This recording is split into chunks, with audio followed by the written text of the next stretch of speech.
बिस्मिल्लाहिर्रहमानिर्रहीम। अस्सलाम वालेकुम डियर पार्टिसिपेंट्स, स्टूडेंट्स अस्सलाम वालेकुम। आज का हमारा टॉपिक है प्री अरेस्ट बेल, जमानत काबिल गिरफ्तारी 498 जवाब फेज ज़ाब्ता फौजदारी CRPC 1898। ठीक है, ये हमारा आज का टॉपिक है कि हमने पहले ग्रुप डिस्कशन के अंदर FIR के बारे में पढ़ा था। आज हम फर्क किया कोई FIR हो जाती है तो उसके अंदर हमने जो है ना ज़मानत कैसे करवानी है, अगर मुद्दई की तरफ से हैं तो ज़मानत कैसे खारिज करानी है। तो सबसे पहले हम देखते हैं कि प्री अरेस्ट बेल के अंदर प्री अरेस्ट का मतलब क्या है। प्री मीन होता है पहले, अरेस्ट मीन होता है गिरफ्तारी, बेल जमानत को कहते हैं, जमानत। ठीक है सर, प्री मीन पहले, अरेस्ट मीन गिरफ्तारी, बेल मीन जमानत। कि मुझे गिरफ्तार ना कर लें, मैं पहले जमानत करवा लूं। कौन सी? 498 जवाब फेज ज़ाब्ता फौजदारी के तहत। कि 498 की दरखास्त और प्री अरेस्ट की दरखास्त जो है किसको दी जाएगी? क्या इलाका मजिस्ट्रेट को दी जाएगी, सेशन जज को दी जाएगी, किसको दी जाएगी? देखिए भाई, प्री अरेस्ट बेल जो होती है वो फाजिल सेशन जज को दी जाती है। फाजिल सेशन जज साहब, इनको जब आप दरखास्त FIR आपके खिलाफ होगी है, आप FIR लेंगे और प्री अरेस्ट बेल आप मूव करेंगे। ठीक है सर, प्री अरेस्ट बेल 498 जवाब से किसको दायर करेंगे? सेशन जज साहब को। ठीक है सर, सेशन जज साहब को आपने प्री अरेस्ट बेल क्या करनी है? मूव करनी है। हम थोड़ा सा प्री अरेस्ट बेल के बारे में कंसेप्ट पढ़ना चाहते हैं कि प्री अरेस्ट बेल जो है वो क्या होती है। ठीक है, कम से कम वकील साहब को पता होना चाहिए कि मैं प्री अरेस्ट बेल कराने जा रहा हूँ, किसको दरखास्त दूंगा, कौन सा दफा है। ठीक है, मैं बहस क्या करूंगा, मुद्दई की तरफ से या मुल्ज़िम की तरफ से, जो आपके पास क्लाइंट आया हुआ है। हमने देखना है sir, bail is authority concession given to an accused. Bail क्या है? एक कंसेशन है। ठीक है सर, कंसेशन टू अक्यूज दी जाती है for the provision of CRPC। It may be either after arrest और बिफोर अरेस्ट। कि गिरफ्तार हो जाता है बंदा या उसे पहले, गिरफ्तारी से पहले। Section 498 CRPC talks about the bail before arrest. मैंने आपको बताया है 498 CRPC जो है वो बेल बिफोर अरेस्ट के बारे में बात करता है। आगे हमने देखा है provision of section 498 CRPC intended to be used very sparingly in the exceptional cases where bail is extraordinary concession. ये एक एक्स्ट्राऑर्डिनरी मीन होता है इजाफी। ठीक है sir, which is to be extended accused who has been implicated falsely। कि उसे गलत तौर पर जो है ना उसके खिलाफ पर्चा दे दिया गया है या उसको गलत तौर पर जो है ना इम्प्लीकेट किया गया है, शामिल किया गया है। रेलिवेंट प्रोविजन क्या है कि 400 रेलिवेंट प्रोविजन क्या है? 497 498। हम ये फर्दर पढ़ेंगे 497 और 498। अभी हम 498 को डिस्कस कर रहे हैं। अब हम देखते हैं meaning of bail before arrest. Bail before arrest आप कराने जा रहे हैं। मैं अपने यंग वकील साहबान को, अपने लर्नर्स भाइयों को जो अभी फ्रेश आए हैं कि बेल बिफोर अरेस्ट होती क्या है, कि हम जमानत कराने जा रहे हैं, कम से कम हमें पता होना चाहिए कि बेल बिफोर अरेस्ट के मीनिंग क्या है। उसके मतलब ये है कि सर देखें, इट में बी डिफाइंड है bail is granted to an accused. Bail जो है, जमानत जो है before his arrest when physically surrenders, के जाती तौर पर जैसे मैं खड़ा हूँ, क्या है, मैं खुद पेश हो जाता हूँ himself before the court, मौजूद अदालत में, अंडर सेक्शन 498 के तहत मैं फिजिकली मौजूद अदालत में जाऊंगा। टर्न बेल बिफोर अरेस्ट क्या होगी? वो बेल बिफोर अरेस्ट होगी। आगे हमने देखना है sir object of pre arrest bell, कि प्री अरेस्ट बेल को कराने का मकसद क्या है, कि मैंने ये जो जमानत कराने जा रहा हूँ इसका मकसद क्या है। इसका आपने ये कहना है sir basic idea and object of law. कानून कहता है कि pre arrest bell is protect liberty, कि आपको आज़ादी देती है, ऑनर ऑफ रेस्पेक्टेबल सिटीजन, कि आप रेस्पेक्टेबल सिटीजन हैं, from the humiliation at the hands of police, कि आपकी पुलिस के सामने बेइज्जती ना हो। ठीक है सर, आपकी वैल्यू खत्म ना हो। आगे है sir forum for bail before arrest under section 498 CRPC, कि कौन सा फोरम है जो आप दरखास्त देंगे, कि उसके अंदर दिया है कि bail before I may be granted by the high court और कोर्ट ऑफ सेशन, कि हाई कोर्ट और सेशन कोर्ट को इख्तियार है कि वो क्या कर सकती है, आपकी 498 की बेल ले सकती है, हाई कोर्ट और सेशन कोर्ट। आगे है sir session and other court should be excluded, उसको नहीं दिया गया कि 1991 SCMR 599 ये केस लॉ है।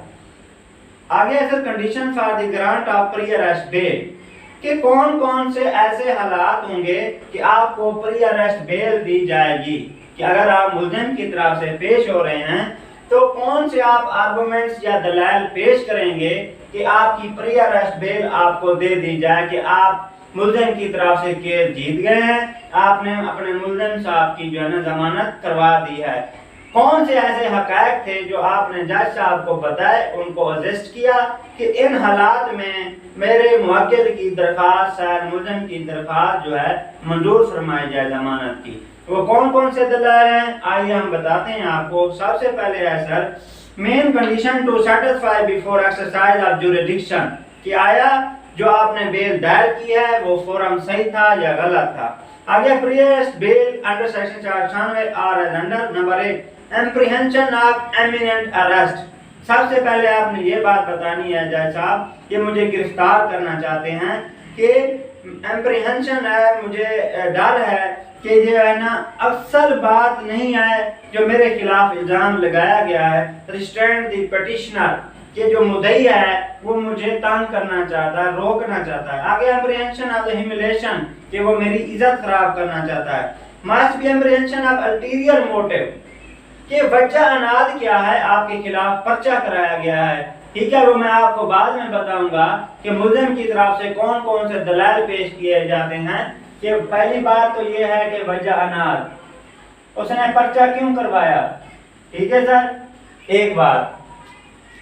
आगे है सर अदरवाइज अ फिट केस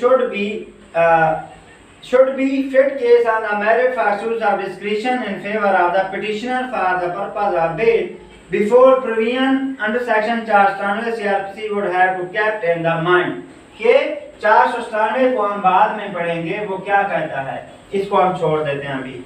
आगे है sir physically surrender before the court, कि आप अदालत में जाएंगे, कि पिटिशनर साहब जाएगा सर मैं मुअज़्ज़ज़ अदालत में खुद आया हूँ, जज साहब मेरी बेल ले लें। किस बुनियाद पर पिटिशन बिफोर सेशन कोर्ट, अगर आप अदालत में चले गए हैं सेशन कोर्ट के अंदर तो आपने बताना है सेशन कोर्ट को सर मुझे रिलीफ दें 498 सीआरपीसी के तहत मुझे पुलिस गिरफ्तार करना चाहती है। ठीक है, मैं शरीफ शहरी हूँ, मैं मोतबर और माकूल जमानत देने को तैयार हूँ। ठीक है, आप हाई कोर्ट में भी जा सकते हैं और सेशन कोर्ट में भी जा सकते हैं, लेकिन फोरम जो है वो मुतल्लिका अपना डिस्ट्रिक्ट या तहसील होती है। Case where bail before arrest is granted, कि आपने कौन से ऐसे दलाइल पेश करने हैं कि आपकी जमानत मंजूर हो जाए। आपका जो मुल्ज़िम या आपका जो मुवक्किल आया हुआ है, आपने कहना है सर देखें कि केस जो है फर्दर इंक्वायरी का है। ठीक है, पहला पॉइंट यही कहना है। दूसरा है पर्सन एनिमिटी बिटवीन पार्टीज, वो जो वजह अनाद है, एनिमिटी है, वो आपने बतानी है सर। असल वजह ये है मुझे सियासी तौर पर या इस तरह के तौर पर जो है ना मुझे मुलव्वस किया गया, इस वजह से मेरे खिलाफ पर्चा दर्ज किया गया है। इनसफिशिएंट एविडेंस, के सर देखिए मेरे खिलाफ एफआईआर को मुलाजा फरमाएं, कोई ऐसा सबूत नहीं है जो मेरे खिलाफ हो जो जमानत खारिज करने के लिए हो। पॉइंट, मेरे खिलाफ ऐसा कोई पॉइंट नहीं है जो मेरी जमानत को क्या करे, खारिज करने के लिए वहां मौजूद हो कि आप मेरी जमानत खारिज कर दें। मेरे खिलाफ एक लफ्ज भी सफ़ा मिसल मतलब FIR और जो आप शामिल तफ्तीश हुए थे वो आपने अपने वकील साहब को बताना है। वकील साहब क्या करेगा, वो आर्गूमेंट्स करेगा। आगे है सर चाइल्ड, अगर आपके पास कोई बच्चा आ गया है बेल कराने, अक्सर आपने देखा होगा कचहरी में बच्चों के खिलाफ भी पर्चे हो जाते हैं, ठीक है, तो क्या है आपने चाइल्ड का बताना है। आगे फीमेल, अगर कोई औरत ज़ात है, औरत के खिलाफ पर्चा है, सर देखें फीमेल ज़ात है, इसको रिलीफ दिया जाए। आगे ओल्ड मैन, जैसे बूढ़े आदमी होते हैं, अक्सर आपने देखा होगा कि बूढ़े बुजुर्गों के ऊपर भी पर्चे हो जाते हैं कि आपने अपने मुवक्किल की सिचुएशन को देखकर क्लेवरी तौर पर और अपने माइंड को इस्तेमाल करते हुए उस आर्गुमेंट्स को तैयार करना है और कोर्ट में पेश करना है। बैड फेथ ऑफ पुलिस मतलब mala fide on the part of police, कि जैसा आप देखें पुलिस की मैलाफैडी ये है कि क्या किया, मैंने जो मौके बताया है वो नहीं लिखा। जनाबे वाला मैं शामिल तफ्तीश हुआ हूँ, मैंने सब कुछ बताया है, ठीक है, मुदई से साल बाद होकर इसने मेरे खिलाफ लिख दिया है, मैं अदम record non convict non record हूँ सर, मेरे खिलाफ कोई ऐसा सबूत नहीं है, मेरे खिलाफ कोई ऐसा पर्चा नहीं है, मैं अदम सजा और अदम रिकॉर्ड याफ्ता हूँ, ये सियासी तौर पर मेरे खिलाफ पर्चा दिया गया है। ये आपने आपके वकील साहब ने आर्गूमेंट्स करने हैं या आपने करने, अगर आप एज ए लॉयर हैं। Cases where bail before arrest not granted, ठीक है। अब मुदई की बात देख लेते हैं कि मुदई का थोड़ा सा एंगल देख लेते हैं। फार्ज किया हम मुदई की तरफ से हमने बेल को खारिज करवाना था, तो हम क्या नतीजा निकालेंगे कि हमने मुदई की तरफ से मुलजिम की जो जमानत है वो खारिज करवानी है। वो क्या आप लिखेंगे सर, देखें इट इज हैबिचुअल ऑफेंडर, ये बड़ा बदमाश है, आदि मुजरिम है। It is previously convicted person, चाहे उसके खिलाफ कोई पर्चा हो ना हो, जज साहब को ठोक दें, सर देखें ये प्रीवियसली कन्विक्टेड है, ठीक है sir. If there is likelihood of the respondents of the accused, के जनाबे वाला ये बंदा क्या है, मफरूर है, ये मुल्जिम किसी और जुर्म के अंदर। If there is reasonable apprehension of the accused being tempering the prosecution evidence, कि जनाबे वाला अगर आपने इस मुल्जिम की जमानत ले ली तो ये मुझको डराएगा, ये मेरा रास्ता रोकेगा और मुझे कत्ल की धमकियां दे रहा है। इस तरह आपने जो है ना गोड़ मीठा लगाना है कि आपके मुल्जिम की जो है बेल खारिज हो जाए। आगे sir bail before arrest and bailable offences, bailable offences और नॉन बेलेबल ऑफेंसेस, ये हम देख रहे हैं कि bailable offences should be granted offences, कि pre arrest bail should be granted in bailable offences. अक्सर आपने देखा होगा कि नॉन बेलेबल ऑफेंसेस के अंदर जो है ना जज साहब जो लोअर कोर्ट होती है वो जमानत नहीं लेती, खारिज कर देती है, लेकिन ये जज साहब के ऊपर डिपेंड करता है कि उसके पांव के अंदर कितना दबाव है या कितनी ताकत है कि वो जरूरी नहीं है कि पुलिस रिपोर्ट पर एग्री करे और जुर्म को देखे। हमेशा कोर्ट को चाहिए क्या करे, मैं निहायत अदब से गुजारिश करूंगा कि कोर्ट को चाहिए कम से कम मिसल को देखे और क्या करे, FIR को देखे और मुल्जिम और मुदई से जो बात है वकील साहब के आर्गुमेंट सुनने के बाद कम से कम उससे इंटरप्रेट करवाए, डिस्क्रिप्टिव क्वेश्चन करे कि हाँ जी असल मैटर क्या है, ठीक है सर। मैंने बहुत से जज साहबान देखे हैं, बहुत अच्छे जज साहबान देखे हैं कि वो क्या करते हैं, दोनों के दलाल पूछने के बाद अक्सर मैंने ये भी देखा है कि क्लाइंट जो क्लेवर होता है, जो हक पर होता है, कहता है जज साहब देखें जो वकील साहब ने बहस किया या मुदई के वकील ने, उन दोनों पार्टी में से अक्सर मैंने प्रैक्टिकल के अंदर देखा है मुदई या मुल्जिम बोल पड़ता है, जज साहब थोड़ा सा उधर भी माइंड इस्तेमाल करते हैं, मैंने ये अक्सर देखा है, ठीक है। ये जो है ना मैटर उस पार्टी के ऊपर होता है या वकील साहब के ऊपर होता है, वो खड्डे में डाले या बाहर निकाले, ठीक है। मैं दुआ गो हूँ अल्लाह आपको कामयाब करे, हर एंगल में वकील साहब भी और जज साहब भी कामयाब हों, मेरिट पर फैसला करें और बात को समझें। बहुत से जज साहबान, बहुत से वकील साहबान भी अच्छे हैं, उसमें कुछ ऐसी खामियां हैं जो सिस्टम के अंदर हैं मैं उनको दाद देता हूँ जो अच्छा काम कर रहे हैं। इंशाल्लाह मैं भी कोशिश करूँगा कि मैं भी आपके साथ मिलकर, आप मेरे साथ मिलकर काम करें, ताकि जिनको पता नहीं है, जिनकी कोई मदद नहीं करता, अल्लाह करे उनकी मदद हो।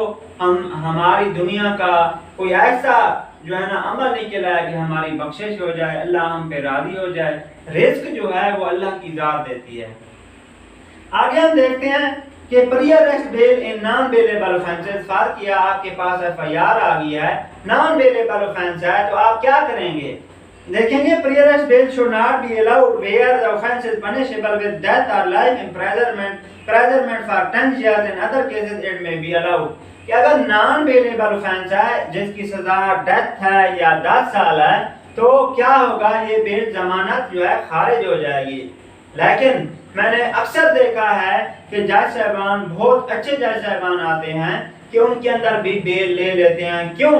लेकिन दलाल के ऊपर, क्या एफआईआर के अंदर कुछ ना हो, मिसल के अंदर कुछ ना हो, वकील साहब ने जो बताया या क्लाइंट से या जो मुल्ज़िम मुद्दई है वहाँ अदालत में आए हुए उनसे पूछने के बाद जो हतमी रिजल्ट अदालत निकालती है, जज साहब निकालते हैं, उसके ऊपर जो जज साहब फैसला देते हैं, क्या बात होती है। ठीक है सर, ये होता है। अक्सर बेलें खारिज हो जाती हैं नॉन बेलेबल ऑफेंसेस के अंदर। लेकिन अगर हालात वाकयात को मद्देनजर रखते हुए और कानून को मद्देनजर देखते हुए जब तकरीबन बेलें हो जाती हैं।